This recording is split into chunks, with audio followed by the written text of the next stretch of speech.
Hey again, welcome back to my channel. If you saw my last video, you'll know I returned to art this year after a long break. Freddy Krueger was my first piece back. Dark, intense, layered with meaning, so when a TikTok follower requested Beetlejuice, how could I say no? Except, I didn't just draw Beetlejuice. I also added Lydia, because if I'm going to dive back into drawing iconic characters from my childhood, then I'm definitely bringing her with me.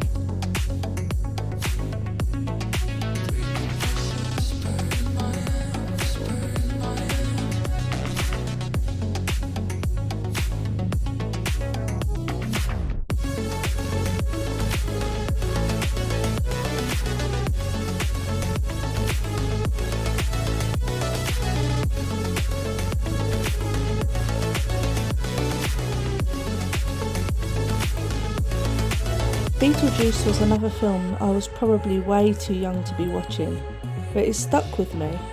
All the weirdness, the offbeat humour, the gothic visuals, and of course Lydia. I loved her.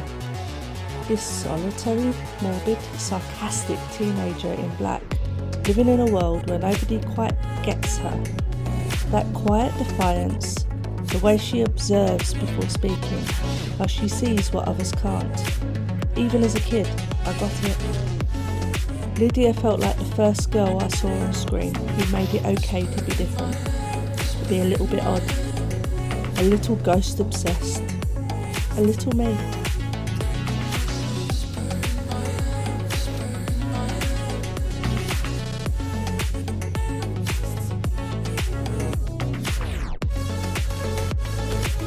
This drawing was done in my usual style.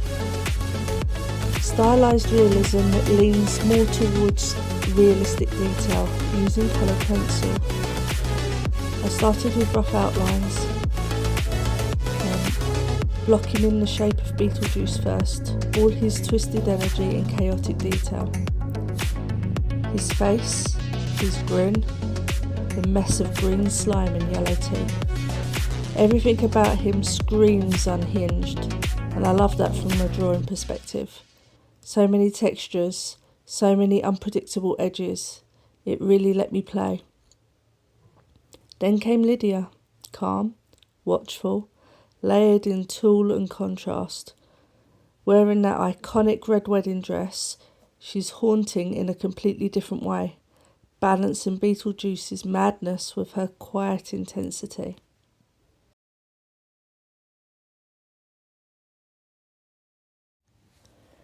They really are the strangest pair.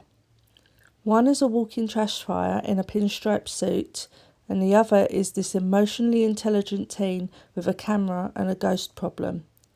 But somehow it works. Drawing them together gave me this lovely contrast to explore. Grime versus grace, loud versus still, chaos next to control.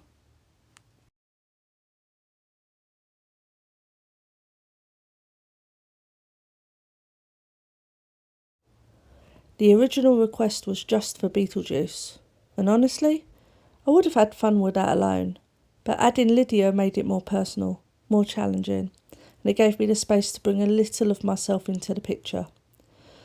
That's something I'm realising more and more lately. Every drawing I do is a kind of reflection, not just about the subject, but of how I'm feeling, and what I've been through, and who I've become.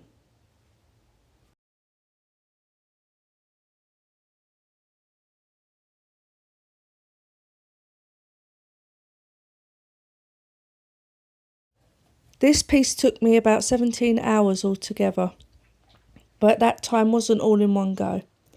I had to take a few days away from it as my hypermobility flared up badly and I injured my shoulder. That's something I live with day to day. Some days I can draw for hours and other days just picking up a pencil hurts.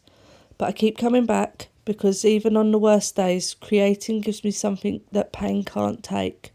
Focus, joy and identity.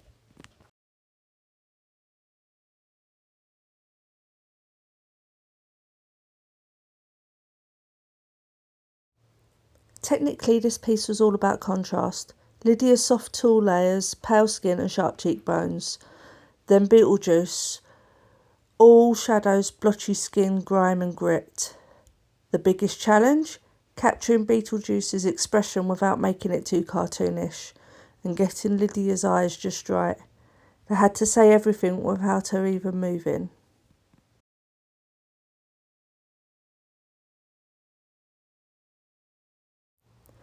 That's something I love about realism, especially when it's slightly stylised. It's recognisable, but still allows me to interpret, to bend things, to exaggerate a feeling or a texture or a line to fit the mood I want to create. And with characters like this, characters that meant something to me growing up, I get to put my own emotional fingerprint on them. Not just who they are, but who I was when I met them.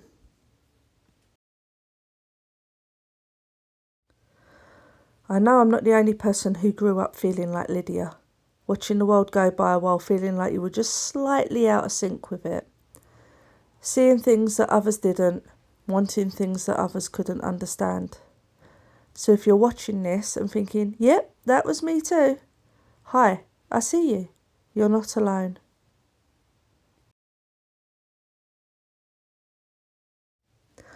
If you'd like to come hang out while I work on my next piece, I go live on TikTok during the week from 8 PM UK time. Next up is something totally different. A trio of Oompa Loompas. Yeah, you heard me right. It's going to be colourful, chaotic and absolutely weird. So come keep me company while I try to keep them from turning into tiny orange nightmares.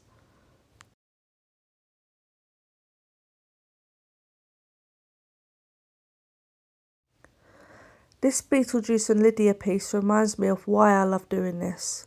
Not just for the end result, though I'm really proud of how it turned out, but for the process itself, the layering, the challenge, the stillness it brings to my mind. And every time I finish a drawing, it feels like I've reclaimed another part of myself. Not just the artist I used to be, but the version of me who survived everything it took to pick the pencil back up again.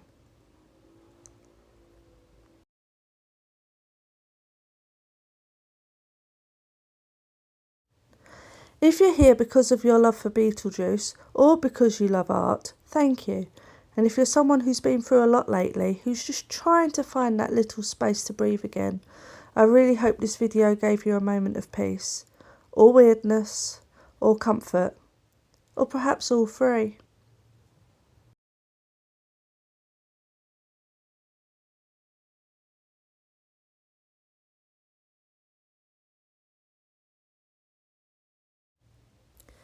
Let me know in the comments which scene, character or film you'd love to see me draw next.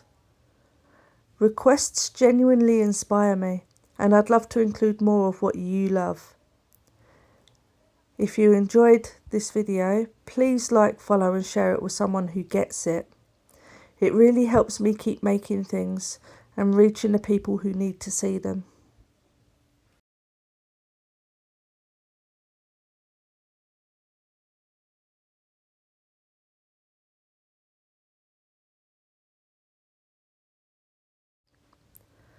So that's the Beetlejuice and Lydia story. Two strange souls who remind me that it's okay to be weird, dramatic, emotional, and just a little undead. I'll be back soon with my next drawing, and if you missed Freddie, go check him out too. Because honestly, he's the only one who might be weirder than Beetlejuice.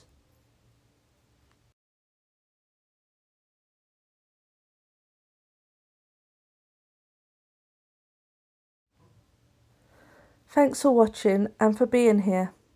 Take care of yourself, stay strange, and remember, never say his name 3 times.